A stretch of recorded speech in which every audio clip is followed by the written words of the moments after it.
In the tapestry of human history, few subjects have been brushed under the rug and sparked such profound contemplation as the nature of reality. The Archons, the gatekeepers of our transition between death and rebirth, 3D to 5D reality. Why are they playing the game of God with us? Why is this shit not talked about more often? Because it should be. Well, let's jump right into this fascinating story. Central to Gnostic teachings is the concept of Archons, powerful spiritual beings that hold dominion over the material realm. This video dives into the depths of Gnostic wisdom to unveil the mysteries surrounding these enigmatic entities. The term Archon originates from the Greek word archon, meaning ruler or authority. However, unlike benevolent deities often associated with spiritual guidance, Gnostics viewed Archons as cosmic gatekeepers, intermediaries between the transcendent realm of pure divinity and the flawed, often oppressive material world. These entities, according to Gnostic cosmology, are not inherently evil, but rather operate as blind, unconscious forces that maintain the illusion of separation from the divine source. Their influence, Gnostics believed, permeates human consciousness, shaping our perceptions, beliefs, and experiences in the material realm, hidden us from our divine spark. Furthermore, we will examine the profound influence these entities are believed to exert on human consciousness, shaping our perceptions, desires, and experiences in the material world. At the heart of Gnostic cosmology lies a profound paradox, the existence of both a transcendent, utterly perfect divine realm, often referred to as the pleroma, and a flawed, often chaotic material world, which is seen as a shadow or a distortion of the divine. This duality presents a stark contrast between the purity and perfection of the divine and the imperfection and suffering inherent in the material existence we experience daily.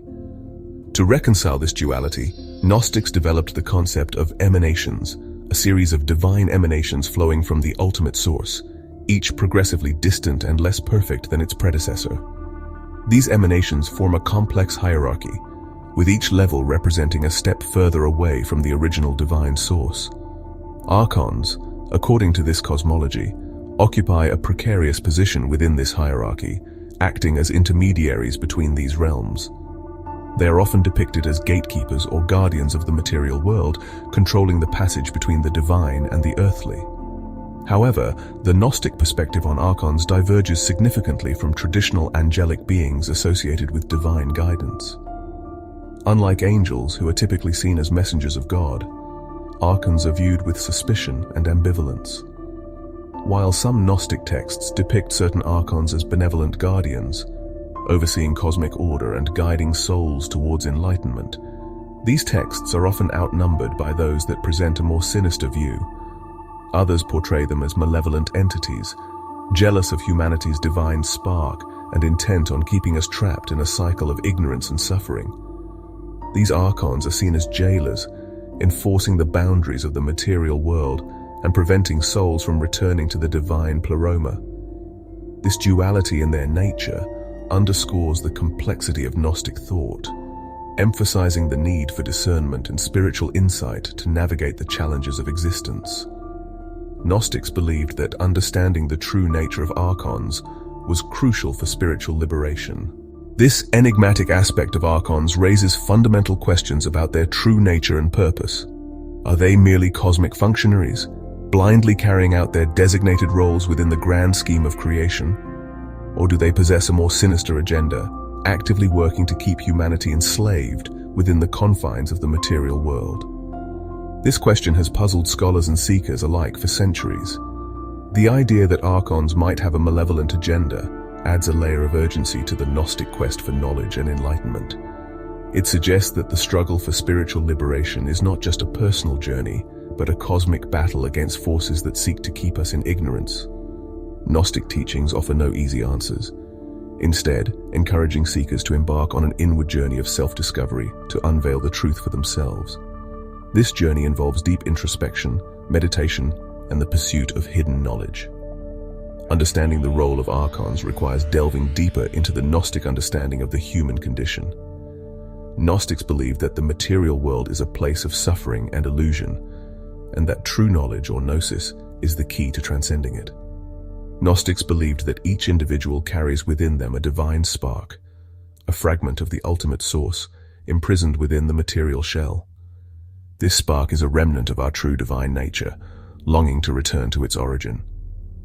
This divine spark, they asserted, yearns for liberation, seeking to break free from the constraints of the material world and return to its true home in the pleroma, the fullness of divine reality. The journey to achieve this liberation is fraught with challenges and obstacles, many of which are believed to be placed by the Archons. Archons, depending on their nature and the choices we make, can either hinder or aid us on this transformative journey. The path to enlightenment is thus seen as a complex interplay between divine assistance and malevolent interference, requiring constant vigilance and spiritual effort. The concept of Archons, while deeply intertwined with Gnostic thought, did not emerge in a vacuum. It is a multifaceted idea that has evolved over centuries, influenced by various philosophical and religious traditions. Its roots can be traced back to earlier philosophical and religious traditions, adding layers of complexity and nuance to our understanding of this intriguing concept.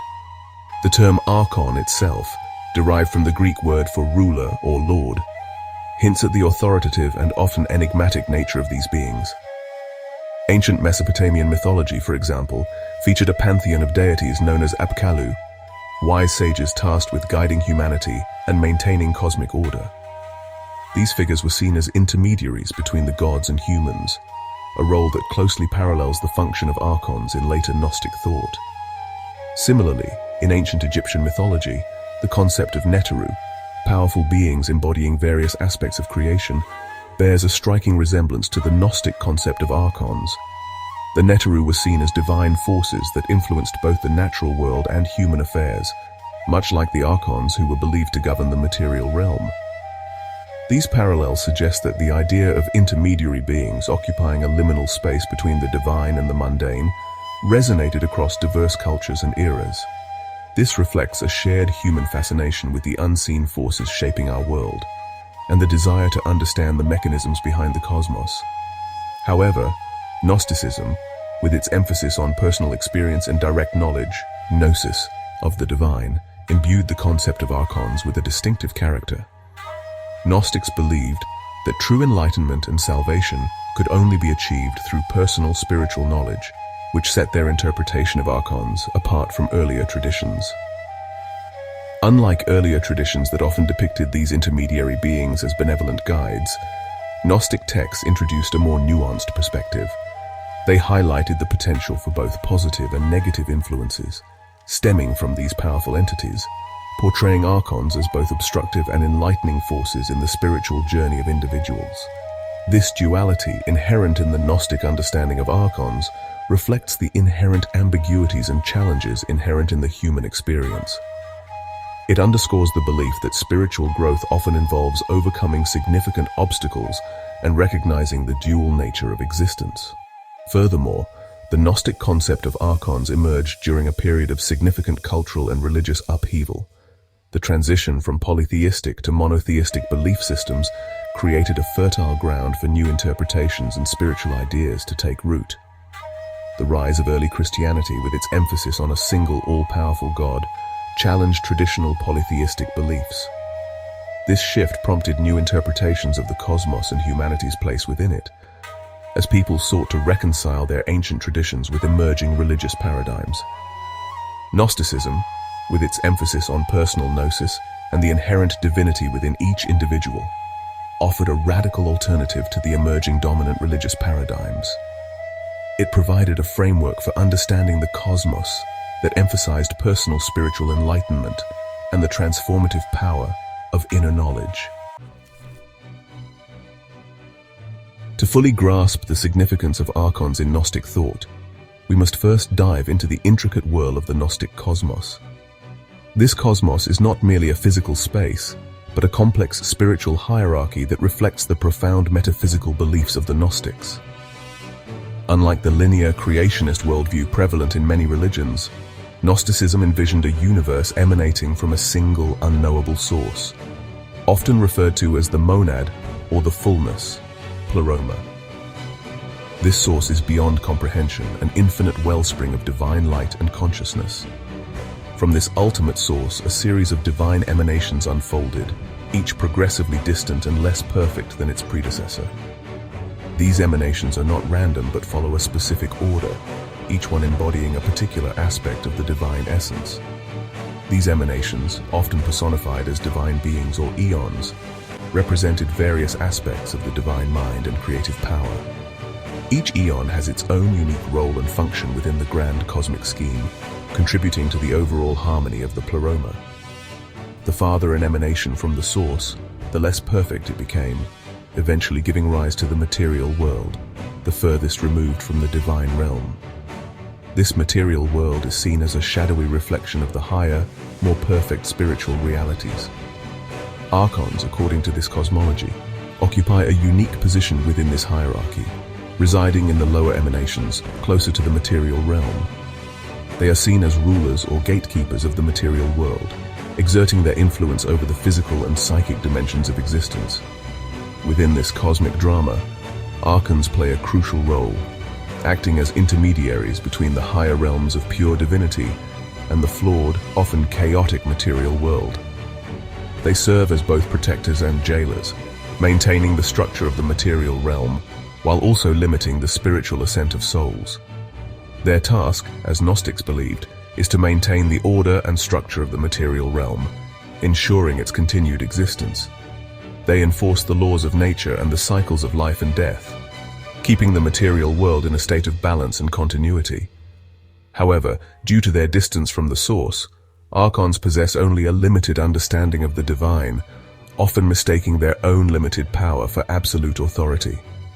This misunderstanding leads them to act with a sense of false pride and control, believing themselves to be the ultimate rulers. This limited perspective, according to Gnostic teachings, leads to a fundamental flaw in the nature of Archons, their ignorance of their true origin and their subservience to the ultimate source. They are unaware of the higher realities and the true nature of the divine light that permeates all existence. Blinded by their own perceived power, they become the architects of illusion, creating and perpetuating the veil of separation that prevents humanity from recognizing its inherent divinity and returning to its true home in the pleroma. This veil is a barrier of ignorance and deception, keeping souls trapped in the material world and away from their divine origin.